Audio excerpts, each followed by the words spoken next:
Lukas is a 16.2 hand, 17-year-old thoroughbred gelding bred by the Houdins in Riverside, California. His sire is Crystal Waters, and his dam is Paula Revere. He ran in 3 races as a 2-year-old under the track name of Just Ask Mike. Come back to Just Ask Mike and Sporting Gesture. He bowed both front tendons during this time, left the racetrack, and changed hands several times over the next 7 years. Well, when I first met you, Karen, I had really not known that much about thoroughbreds and the rescue animals and the whole thing. It was brand new to me. But as a writer, I write a lot of interesting stories about a lot of different people, and this was my first time to actually write about an animal. And I just thought that what was going on for you was so exciting and so unexpected that I got caught up in that excitement. And you said to me, people want to know more about Lukas. You know, people are coming to our website and I have to write a book, but I don't know how to do that. So with a little encouragement, we went ahead and did it, and within a week, you would just pen this wonderful story. It blew me away, and I think it surprised you too, that you had so much inside of you. And working with you, within another week, I put the book in a nice format. We had some beautiful pictures of Lukas, and I think it was like 2 to 3 weeks altogether that we were able to get this wonderful story out. And it's inspired a lot of people. So I feel really honored to have been part of what I call the birthing of Playing with Lukas. Wonderful, wonderful book.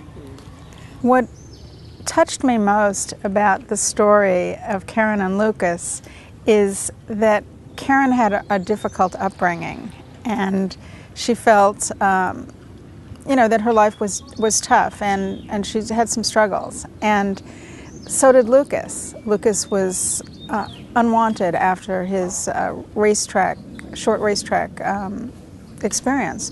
So together, Lukas and Karen mirrored each other. They both came from a difficult background to emerge happier and healthier, and together they healed each other.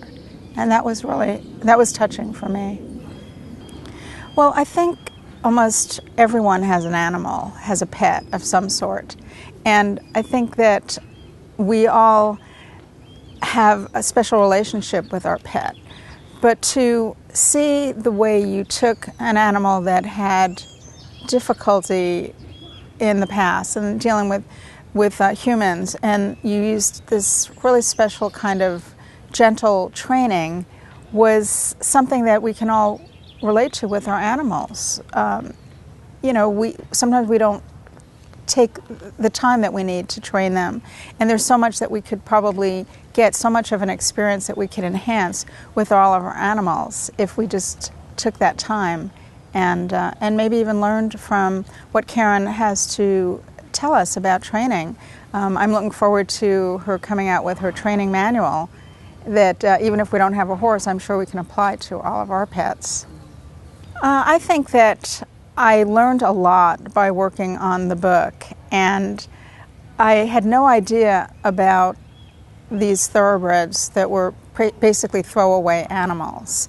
And I think that it's a wonderful cause, and I see that what Karen is doing is more than just going around showing this wonderful horse that she's trained, but she's letting people know about something that a lot of people don't know about, and I think it's important that we know about that.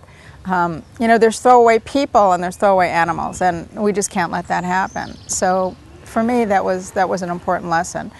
That one little personal experience that Karen is having with Lukas is something that's much bigger and that can impact a lot more people. My experience as a ghostwriter and copy editor is always exciting and varied and changing, and working with Karen has allowed me to see that the details of the story aren't as important as the heart of the writer, the author. When they have a story to tell, that's what's really important.